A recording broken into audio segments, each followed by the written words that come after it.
तो नमस्कार साथियों, आज हम पढ़ने जा रहे हैं राजस्थान के भौतिक विभाग। राजस्थान के भौतिक विभाग एंड भू आकृति प्रदेश। क्या पढ़ने जा रहे हैं? राजस्थान के भौतिक विभाग व भू आकृति प्रदेश। तो पिछली वीडियो के अंदर हमने जो पढ़ा था वह था राजस्थान की आकृति व संरचना। आज हम पढ़ेंगे राजस्थान के भौतिक विभाग, मतलब उसी का सेकंड पार्ट है।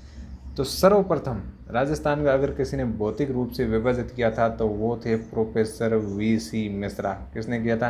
Professor V C. मिश्रा। उन्होंने अपनी पुस्तक राजस्थान के भूगोल लिखी। राजस्थान का भूगोल किसकी पुस्तक है? तो वो आप इसका आंसर होगा वी.सी. मिश्रा की, जो कि नेशनल बुक टेस्ट द्वारा 1968 में प्रकाशित हुई। कब प्रकाशित हुई? 1968 में। वी.सी. मिश्रा ने राजस्थान को 7 भौतिक प्रदेशों में बांटा। कितने प्रदेशों में बांटा? तो 7 भौतिक प्रदेशों के अंदर वी.सी. मिश्रा ने राजस्थान को बांटा। इसके बाद में नेक्स्ट हमारा राजस्थान का विभाजन किसने किया? तो वो विभाजन किया है हरिमोहन सक्सेना व प्रोफेसर तिवारी द्वारा राजस्थान का वर्गीकरण किया। इनका वर्गीकरण है जो 1977 में प्रकाशित हुआ। किसके अंदर? राजस्थान का पारदेशिक भूगोल के अंदर इनकी पुस्तक के अंदर इनका राजस्थान इन्होंने जो मतलब विभाजन किया था वो प्रकाशित हुआ। इन्होंने 4 प्रकार से राजस्थान को बांटा। कितने प्रकार से बांटा? 4 प्रकार से इन्होंने राजस्थान को है जो बांटा। वो 4 प्रकार कौन कौन से हैं हम अभी देख लेते हैं। तो वो 4 प्रकारों के अंदर राजस्थान का जो पहला इन्होंने विभाजन किया वो विभाजन था उत्तर पश्चिमी मरुस्थलीय भाग। कौन सा? उत्तर पश्चिमी मरुस्थलीय भाग। और सेकंड विभाजन राजस्थान का मध्यवर्ती अरावलीय प्रदेश। कौन सा? मध्यवर्ती अरावली प्रदेश। और थर्ड पूर्वी मैदानी भाग। और जो लास्ट एंड चौथा भाग है वो है दक्षिण पूर्वी पठारी भाग। तो ये याद रखने बहुत सिंपल है मित्रों। तो याद कैसे रखेंगे? तो सबसे पहले तो उत्तर पश्चिम अपने को पता है, हम राजस्थान पढ़ रहे हैं तो रेतीला प्रदेश ज़्यादा, ये मरुस्थल याद रख लेंगे। दूसरा कहीं पे डूंगर भाटा वगैरह होगा तो मतलब वो हम याद रख लेंगे। कोई पर्वतीय प्रदेश होंगे। तीसरे मतलब नॉर्मल खंडर वगैरह होगा तो उसको हम पठार मान लेंगे। चौथे मैदान जहाँ पे नदियाँ निकलती हैं। तो इनको याद करने में आपको ज़्यादा तकलीफ नहीं हुई है, होनी चाहिए, मुझे भी नहीं हुई है, इसलिए आपसे बोल रहा हूँ। ठीक है।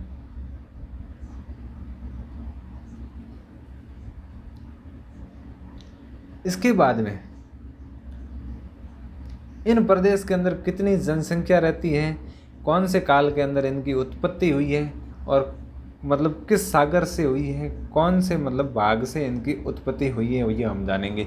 तो हमारा जो उत्तर पश्चिम का मरुस्थल है, उत्तर पश्चिम का जो मरुस्थल है, इनकी उत्पत्ति, उत्तर पश्चिम का जो मरुस्थल है इसकी उत्पत्ति किससे हुई है? तो इसकी उत्पत्ति हुई है प्लेस्टोसीन काल के अंदर हुई है। टेथिस महासागर के अवशेषों से हुई है। किससे हुई है? टेथिस महासागर के अवशेषों से हुई है और प्लीस्टोसीन काल के अंदर हुई है। ये बहुत पहले के काल है, इसलिए उनको मतलब कोई साल फिक्स नहीं है, इसलिए इनको बता दिया प्लेस्टोसीन काल। और जो उत्तर पश्चिम का मरुस्थल है, इस मरुस्थल का जो क्षेत्रफल है वो है मित्रों 61.11%। कितना? 61.11% इनका है जो क्षेत्रफल है। और यहाँ पे पूरे मतलब स्टेट की 40% जनसंख्या निवास कर रही है। भाई साहब, क्षेत्रफल के हिसाब से यहाँ पे जनसंख्या कम बढ़ रही है। एक तो राजस्थान क्षेत्रफल में सबसे बड़ा है, देश का सबसे बड़ा राज्य है, ऊपर से बड़े राज्य का 60% हिस्सा उत्तर पश्चिम मरुस्थल है और मरुस्थल के अंदर सिर्फ 40% है जो जनसंख्या रहती है। इसके बाद में आता है अरावली पर्वतीय प्रदेश, जहाँ पे मतलब पर्वत है वो आता है। ये इनकी उत्पत्ति हुई है प्री कैम्ब्रियन काल में। कहाँ पे हुई है? कौन से काल के अंदर हुई है? तो इनकी उत्पत्ति हुई है प्री कैम्ब्रियन काल के अंदर। और इनके अवशेष हैं, कौन से अवशेषों से हुई है? तो गोंडवाना लैंड के अवशेषों से हुई है। किस अवशेषों से हुई है? गोंडवाना लैंड के। और इनकी जो अरावली पर्वतीय क्षेत्र है, इनकी जो क्षेत्रफल है वो है मात्र 9%। भाई साहब ज़्यादा नहीं है पर कम भी नहीं है, 9% भी बहुत होता है। और इस 9% के अंदर भाई साहब 10% जनसंख्या रहती है। पर्वतों पे लोग रहते हैं भर भर के। इसके बाद में हमारा जो सबसे मतलब जहाँ आसानी से जीवन व्यतीत किया जा सकता है वो है पूर्व का मैदान। कौन सा? पूर्व का मैदान। इनकी उत्पत्ति मतलब प्लीस्टोसिन काल में हुई है। तो मैदान और मरुस्थल की उत्पत्ति सेम मतलब समय के अंदर हुई है, फिर भी हमारे इधर भाई साहब बारिश नहीं होती टाइम पे, उत्पत्ति समय मतलब उसी समय से उसी प्रक्रिया से हुई है और टेथिस महासागर के अवशेषों से हुई है भाई साहब इसकी उत्पत्ति, और प्लेस्टोसिनिक काल से हुई है। और यहाँ पे आप देखो 23% इसका क्षेत्रफल है, मात्र 23%, जो काफ़ी अच्छा ढंग की चीज़ थी वो हमको कम ही मिली भाई साहब, 25% नहीं मिली। राजस्थान का 1/4 भाग नहीं मिला, 23% है। और इनके ऊपर लोग फुल भर भर के रहते हैं, लोग रहते हैं 39% भाई साहब। इसके बाद में हमारा आता है दक्षिण पूर्वी पठारी भाग। कौन सा आता है? दक्षिण पूर्वी पठारी भाग। इनकी उत्पत्ति क्रेस्टेशियन काल के अंदर हुई और इनकी उत्पत्ति गोंडवाना लैंड से हुई। तो देखो पठार और पूर्व ये दोनों मतलब पठार और पर्वत ये दोनों पर्वत के ही अंश है। या पठार होते हैं जहाँ पे खेती वगैरह की जा सकती है, ऐसे सीधे होते हैं, और पर्वत होते हैं जो ऐसे उल्टे टेढ़े यार किधर किधर देख देख के चलते हैं, इनके ऊपर कुछ नहीं होता है। तो यही बात है कि इन दोनों की उत्पत्ति है जो गोंडवाना लैंड से हुई है भाई साहब। और जो जहाँ पे खेती होने लायक है वो प्रदेश है हमारा पठारी वाला भाग है, वो है सब 0.89% है जो हमारे पास में है। इनकी डबल जनसंख्या रहती है भाई साहब, 11% जनसंख्या रहती है। अगर जनसंख्या सबसे ज़्यादा देखी जाए तो पठारी परसेंट के अंदर भाई साहब 7% एरिया है और 11% यहाँ पे जनसंख्या रहती है, मोटा मोटी तौर पे याद रखना है। तो इसके बाद में हम नेक्स्ट इसको थोड़ा और विस्तृत रूप से देख लेते हैं। ये हमने 4 भागों के अंदर बांटा पिछले मतलब अभी लास्ट पेज के अंदर। तो अब हमने 4 भागों के अंदर बांटा, तो 4 भागों को अंदर कितने भाग है वो हम देख लेते हैं। जैसे उत्तर पश्चिम का जो मरुस्थल है, तो ये मरुस्थल मतलब कैसा है, क्या चीज़ है, यहाँ पर मरुस्थल कितने प्रकार का है। अरावली पर्वतीय क्षेत्र ये कितने प्रकार का है। और तो और भाई साहब जो पूर्वी मैदानी भाग है और दक्षिण पूर्वी पठारी भाग है, जैसे हम हाड़ौती के पठार बोलते हैं, ये किस प्रकार से हैं, इनके कितने कितने भाग हैं वो हम पहले विकसित रूप से यहाँ पे देख लेते हैं। इसके बाद में आगे जाके हम लोग पढ़ेंगे। तो सबसे पहले हमने मरुस्थल को समझते हैं। तो मरुस्थल के यहाँ पे हैं जो 2 भागों में डिवाइड किया जाता है मरुस्थल को। एक तो रेतीला शुष्क मरुस्थल, एक तो कौन सा मरुस्थल, रेतीला शुष्क मरुस्थल, मतलब एकदम शुष्क पड़ा है, शुष्क मतलब सूखा पड़ा है। दूसरा है, तो दूसरा अब आप सोच रहे होंगे भाई साहब दूसरा तो मतलब पानी से लबालब भरा होगा, नहीं, दूसरा है अर्ध शुष्क। कौन सा है? अर्ध शुष्क। इसके अंदर मतलब कुछ नदियाँ आती हैं लेकिन नदियाँ मरी मरी सी आती हैं भाई साहब। नदियाँ खुद मतलब ऑक्सीजन नहीं ले पाती हैं, फिर वो लोगों को क्या ऑक्सीजन देगी। फिर भी हम उनका मतलब शुक्रिया अदा करते हैं कि इस प्रदेश के अंदर आती तो हैं, हमें देखने के लिए आता कौन है। और जो रेतीला शुष्क प्रदेश है इनको फिर भाई साहब 2 भागों में डिवाइड कर दिया। एक तो जहाँ पे धोरे गुम्बड़े धबाधब मतलब धोरों से भरा हुआ बालू का स्तूपों से युक्त प्रदेश, और दूसरा बालू का स्तूपों से मुक्त प्रदेश। और मुक्त प्रदेश को भाई साहब आपको थोड़ा ही पढ़ना पड़ेगा। अब जो युक्त प्रदेश हैं उनके अंदर धोरों के मतलब टाइप कौन से भाई साहब, टाइप्स ऑफ धोरे, धोरों के किस प्रकार हैं, धोरों के कौन कौन से प्रकार हैं। तो यहाँ पे हमने सबसे पहले धोरों के प्रकार देख लेते हैं भाई साहब। तो सबसे पहले कौन से प्रकार देखते हैं, तो पहला है पवनानुवर्ती बालू का स्तूप, बरखान मतलब बालू का स्तूप, अनुप्रस्थ बालू का स्तूप, पैराबालिक बालू का स्तूप, तारा बालू का स्तूप, नेटवर्क बालू का स्तूप, अवरोधी बालू का स्तूप और सब कापिस बालू का स्तूप। ये सारे के सारे बालू का स्तूप हैं जो यहाँ पे हमारे यहाँ पे पाए जाते हैं मरुस्थल के अंदर। अब जो बालू का मुक्त प्रदेश है वो बहुत ही थोड़ा है, फलोदी, पोखरण और बाड़मेर, जैसलमेर, इनका कुछ पूर्वी भाग है इसके अंदर आता है, बाकी ज़्यादा इसके अंदर क्षेत्र नहीं आता है। अब आता है हमारा अर्ध शुष्क क्षेत्र जहाँ पे थोड़ी थोड़ी नदियाँ बहती है। तो कौन कौन सी नदियाँ बहती है, पहली तो आ जाती है भाई अपनी गंगर नदी, दूसरी आती है लूणी लबालब भरी हुई भाई साहब नमक से, और तीसरा नागौर उच्च भूमि क्षेत्र, चौथा है शेखावटी प्रदेश ऊपर वाला, ठीक है। इसके बाद में आ जाता है हमारा अरावली पर्वतीय प्रदेश। कौन सा आता है? अरावली पर्वतीय प्रदेश। तो अरावली पर्वतीय प्रदेश को हम 3 प्रकार से बांटते हैं। तो 3 प्रकार से कौन कौन से भाग है राजस्थान के अंदर? उत्तरी पूर्वी पहाड़ी प्रदेश, फिर आता है मध्य, और तीसरा आता है दक्षिण अरावली प्रदेश। याद रखना बिल्कुल सिंपल है, एक तो जो ऊपर है उसको बोल दो उत्तर, और जो ये राजस्थान है ना अपना, इस प्रकार से हम राजस्थान मान लेते, तो अरावली ऐसे निकलती है। तो ये 20 वाली को मध्य बोल देना, मध्य अरावली, ये है उत्तर और ये है पूर्व, ये है पश्चिम। ठीक है, तो ये उत्तर और पश्चिम के अंदर 20 में से निकलती है, गचक से निकल जाती है भाई साहब। तो ये हो गई उत्तरी पूर्वी पहाड़ी प्रदेश, और फिर ये हो जाता है आपका दक्षिणी, यहाँ पे दक्षिण वाला निकलता है, तो इसलिए ये हो जाती है दक्षिणी। ठीक है, तो राजस्थान में ज़्यादा इम्पोर्टेंट है वो दक्षिणी, ये जो अरावली है वही है। तो इस दक्षिणी अरावली की प्रमुख छोटियाँ हैं जो राजस्थान में पाई जाती हैं, मतलब छोटियाँ लड़की जैसी छोटियाँ नहीं भाई साहब, ऐसे ऐसे तीखी तीखी छोटियाँ, अगर ऊपर बैठोगे तो भाई साहब बहुत पीड़ा पाओगे। तो वो कौन कौन सी छोटी, अब जो दक्षिणी अपनी अरावली हैं इनको 2 भागों में डिवाइड किया है, 2 भागों में डिवाइड किया है भाई साहब। क्या बात कर रहे हो, डिवाइड पे डिवाइड किए जा रहे हो, डिवाइड पे डिवाइड किए जा रहे हैं। तो उनके अंदर कौन कौन से, एक तो अपना मेवाड़ वाला, वाह, महाराणा प्रताप वाला, और दूसरा है आबू पर्वत प्रदेश। तो मेवाड़ वाले के अंदर कौन कौन सी भाई साहब तीखी तीखी छोटियाँ, मतलब मेरे कहने का मतलब ऊँची ऊँची छोटियाँ हैं, वो कौन कौन सी वो देख लेते हैं। तो उनके अंदर जरंगा पर्वत छोटी, कुंभलगढ़ छोटी, लीलागढ़ छोटी, नागपानी छोटी, कमलनाथ की पहाड़ी, सजनगढ़, ऋषभदेव, गोगुंदा, सायरा, कोटड़ा, ये सारी की सारी छोटियाँ, ये पर्वत की छोटियाँ हैं, ये हैं जो मेवाड़ प्रदेश के अंदर पाई जाती हैं। और इसके बाद में हम पढ़ने वाले हैं आबू पर्वत खंड। तो आबू के अंदर कौन कौन सी छोटियाँ हैं, तो ये छोटियाँ कौन कौन सी है भाई, तो देख लेते हैं कौन सी छोटियाँ हैं। तो गरु शिखर सबसे ऊंची छोटी है, इसकी ऊंचाई 1722 मीटर है भाई साहब, किलोमीटर नहीं है। ठीक है, इसके बाद में आती है शेर, फिर दिलवाड़ा, फिर अचलगढ़, माउंट आबू, ऋषिकेश, धौनिया, जयराज, मानगढ़। तो ये एक प्रारूप है, मतलब हमको ये पढ़ना है। तो आप अगर इसका स्क्रीनशॉट लेना चाहते हो तो सबसे पहले तो आप इसका स्क्रीनशॉट ले सकते हो। ये दोनों हैं, हमने यहाँ पे ये दोनों दे दिए हैं, और दोनों हम फिर से नीचे अब ये देख लेंगे। तो स्क्रीनशॉट मैं चाहता हूँ कि आपने ले लिया होगा। ठीक है, अब नीचे कौन सा आता है, तो फिर आता है अपना मैदानी भाग। मैदानी भाग तो भाई साहब आपने कम ही मिला है, अभी हमने ऊपर पढ़ा, कितना मिला है अभी ऊपर कोई नहीं, वीडियो को वापस कोई नहीं देखेगा, बताएगा कितना पढ़ा है। फिर बनास बेसिन, चंबल बेसिन, छप्पन बेसिन, ये पूर्वी मैदान के अंदर ये नदियाँ चलती है भाई साहब, इनका है यहाँ पे दाग जमी रहती है, आंत तक मसाए रहती हैं ये नदियाँ। फुल जो भी राजस्थान का मिला है वो इसी प्रदेश को मिला है भाई साहब। इसके बाद में आता है हमारा दक्षिण पूर्वी पठारी भाग, जिसे हाड़ौती का पठार कहते हैं। तो हाड़ौती का पठार पढ़ेंगे। तो आपने देख लिया कि हम पढ़ने वाले क्या हैं, क्या पढ़ने वाले क्या है राजस्थान के अंदर।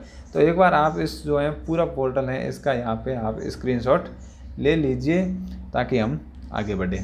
इनकी PDF मैं दे दूंगा हमारे टेलीग्राम ग्रुप के अंदर, आप को डिस्क्रिप्शन के अंदर टेलीग्राम ग्रुप की लिंक दे दूंगा, वहाँ से आप हैं जो डाउनलोड कर सकते हो। तो चले फिर तो नेक्स्ट अब आती हैं उत्तर पश्चिम। तो सबसे पहले हमने पढ़ा भाई साहब उत्तर पश्चिम मरुस्थल के भाग, क्या पढ़े, उत्तर पश्चिम मरुस्थल पढ़ा। तो उत्तर पश्चिम मरुस्थल जो पढ़ा, उस मरुस्थल के अंदर क्या क्या है वो हम लोग पढ़ लेते हैं। तो उत्तर पश्चिम मरुस्थल हैं जो इंटरनेशनल रेड क्लिफ, भाई साहब आधी अंग्रेजी आधी हिंदी, तो अंतर्राष्ट्रीय जो सीमा रेखा है रेड क्लिफ लाइन है उसके सटा हुआ इलाका है भाई साहब। पूर्वी सीमा है जो इनकी है जो अरावली पर्वतमाला से लगती है, जो भारत की महान जल विभाजक रेखा कहलाती है। इससे के ऊपर 50 सेमी वर्षा होती है, कितनी होती है, 50 सेंटीमीटर बारिश होती है इसके ऊपर। ठीक है, मतलब इससे मतलब पश्चिम की साइड में। यहाँ बालू का स्तूपों का अपरदन व स्थानांतरण मार्च से जुलाई तक चलता है। ये जो पश्चिमी राजस्थान है, हमारा प्यारा राजस्थान, यहाँ पे जो है अपरदन है, वो अपरदन मतलब मिट्टी एक जगह से उड़ के यहाँ से उड़ के यहाँ पे आके, यहाँ पे इतना डिगला था तो यहाँ पे एयर आई, ये देखो एयर आ रही है, तो यहाँ पे आगे एक डिगला पड़ा था, इसके ऊपर सटा के भाई साहब इतना बड़ा पहाड़ बना दिया। अब देखो ये जो अरावली वाले हैं वो बोल रहे हैं हमारे पास में पहाड़ है, लेकिन हम भी बोल रहे हैं हमारे पास में फ़र्क कितना है, हमारे पास में सिर्फ रेत के पहाड़ है, लेकिन उनके पास में पत्थरों के भाई साहब ऊपर गिर गए तो सीधे दांत टूट जाएंगे। ठीक है, हम इसके अंदर से कुछ इम्पोर्टेंट पढ़ेंगे, ज़्यादा कुछ हम पढ़ेंगे नहीं। तो अभी इसकी PDF है, अगर आप ज़्यादा विस्तृत पढ़ना चाहते हो तो दे देंगे, लेकिन परीक्षा में आने लायक हम लोग पढ़ा देंगे आपको, इस बात की हम लोग गारंटी देते हैं। कितनी गारंटी देते हैं? 99.99 गारंटी देते हैं भाई साहब। 1% गारंटी हम लोग नहीं देंगे, और वो 1% ही सब कुछ है, ठीक है। तो जो हमारा पंचमी मरुस्थल आता है, इस मरुस्थल के अंदर मतलब इनका विस्तार कहाँ तक है, किस अक्षांश से लेकर किस देशांतर के मध्य इनका विस्तार है, कौन कौन से जिले आते हैं। तो पहले तो इसके अंदर अभी वर्तमान समय के अंदर 19 जिले आते हैं। कितने जिले आते हैं? 19 जिले आते हैं। तो सबसे जो पहला जिला आता है वो आता है अपना जैसलमेर, मतलब जैसलमेर। फिर आता है बाडाना, बालोतरा, जोधपुर ग्रामीण, फलोदी, बीकानेर, अनूपगढ़, गंगानगर, हनुमानगढ़, नागौर, डीडवाना, कुसामन, चांचौर, उत्तर पश्चिम ब्यावर, जालोर, चूरू, सीकर, झुंझुनू, पाली। ये भाई साहब 9 जिले जो अपने आते हैं उत्तर पश्चिम मरुस्थल के अंदर। इनमें से बालोतरा नया जिला बना है, ठीक है, और जोधपुर ग्रामीण नया जिला बना है, फलोदी नया जिला है, अनूपगढ़ नया जिला है, डीडवाना कुचामन नया जिला है, चांचौर नया जिला है, ब्यावर नया जिला है, ठीक है।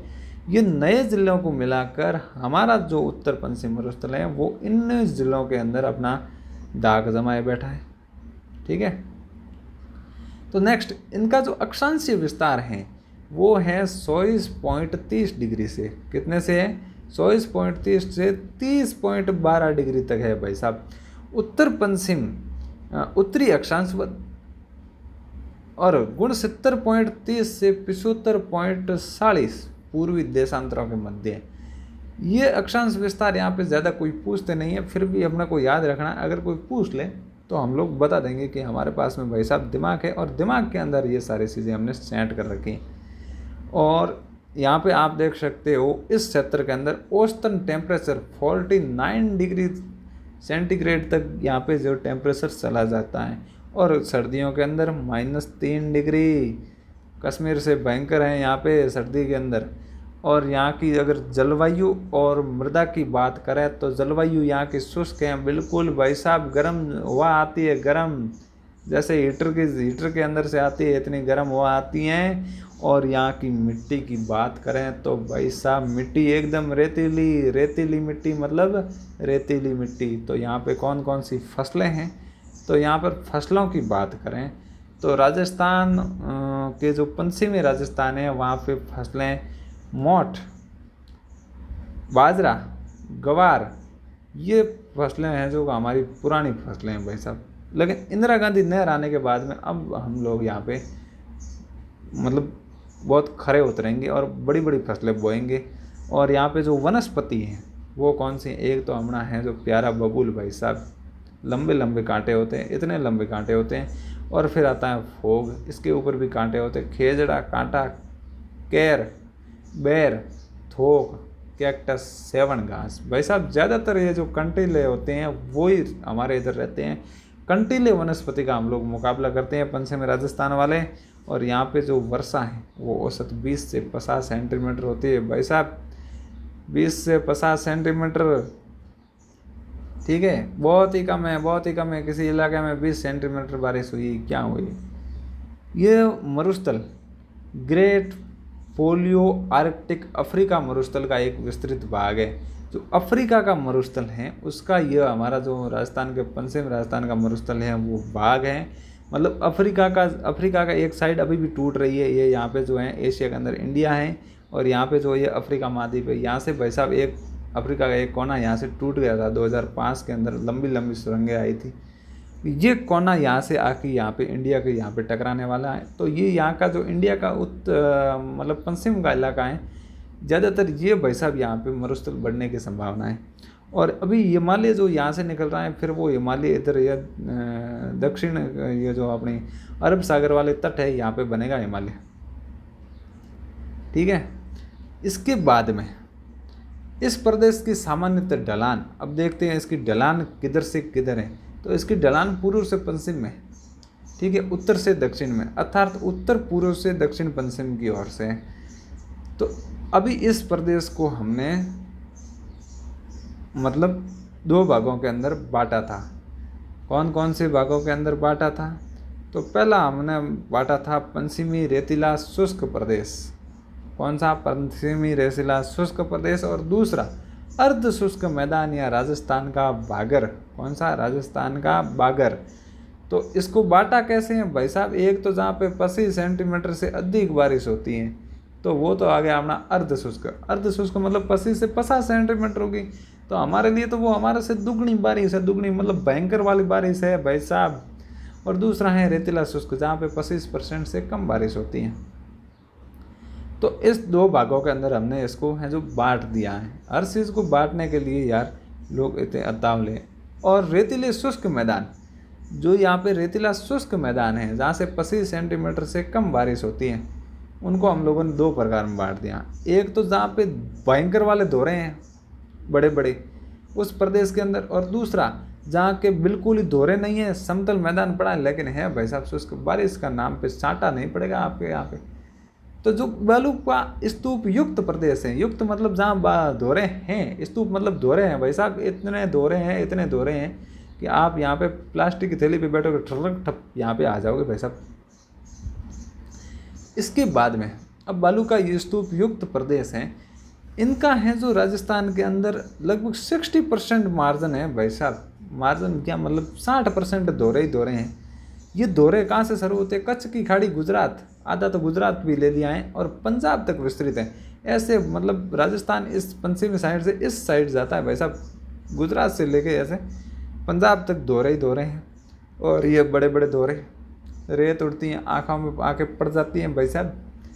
फिर आता है हम दौरों के प्रकार कैसे कैसे हैं। तो दौरों के प्रकार विस्तृत हमने 8-9 प्रकार के अंदर दौरों को बांटा है। तो पहला प्रकार है दौरों का, है वो है रेखीय बालू का स्तूप। ये जैसे हवा चलती हैं तो साथ में दौरे बन जाते हैं, ऐसे ऐसे उसको बोलते हैं भाई साहब रेखीय बालू का स्तूप। इनका क्षेत्र है जैसलमेर, जोधपुर, बाड़मेर, फलोदी। ये 3 प्रकार के होते हैं। सीफ वनस्पति युक्त रेखीय, वना विमुख रेखीय प्रदेश। ठीक है। इसके बाद में पढ़ते हैं हमारा नेक्स्ट दौरा। कौन सा दौरा पढ़ते हैं? नेक्स्ट दौरा, जिसको स्तूप बोलते हैं। स्तूप जो राजस्थान से बाहर रहते हैं वो यहाँ पे आते हैं तो स्तूप लिख देते हैं। हम यहाँ पे रहते हैं तो इसको दौरा ही बोल सकते हैं भाई साहब, और कुछ नहीं बोल सकते हैं। तो जो दूसरा दौरा है हमारा उसका नाम है बरखान या अर्धचंद्राकार। भाई साहब आधे चांद के समान है ये दौरा।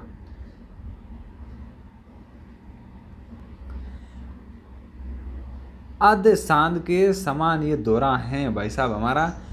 तो ये जो है दौरा वो कौन कौन से क्षेत्र के अंदर आता है? तो ये क्षेत्र आता है भाई साहब, सबसे पहले तो आता है आपका ओशिया, रतनगढ़ जो चूरू में पड़ता है, बालेरी चूरू में, जोधपुर ग्रामीण, नीम का थाना, झुंझुनू, सीकर, बीकानेर, देशनोक व लूणगढ़, सूरतगढ़, इन क्षेत्रों के अंदर ये दौरा आता है अपना।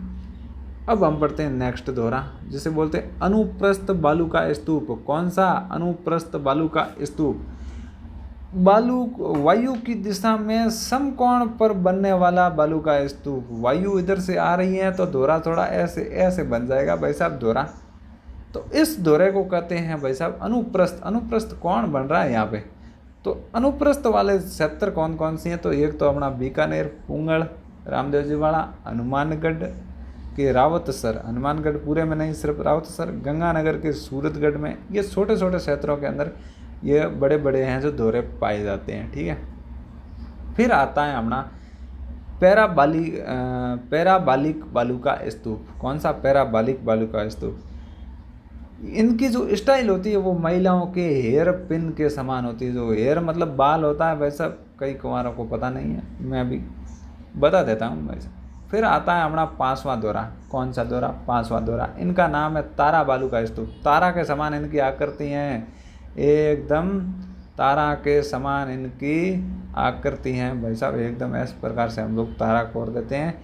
इनका जो क्षेत्र है वो कौन कौन सा क्षेत्र है? इनका क्षेत्र है मोहनगढ़, पोखरण, जैसलमेर, सूरतगढ़, गंगानगर। इस क्षेत्र में है जो तारा बालू का स्तूप हैं जो पाए जाते हैं। इनका प्रश्न इस प्रकार से पूछा जा सकता है, कई लोग अभी कमेंट कर रहे हैं प्रश्न कैसे पूछा जाएगा। तो प्रश्न ऐसे पूछा जाएगा कि मोहनगढ़, पोखरण और सूरतगढ़, और एक कोई ऑप्शन दे दिया जाएगा जैसे हनुमानगढ़।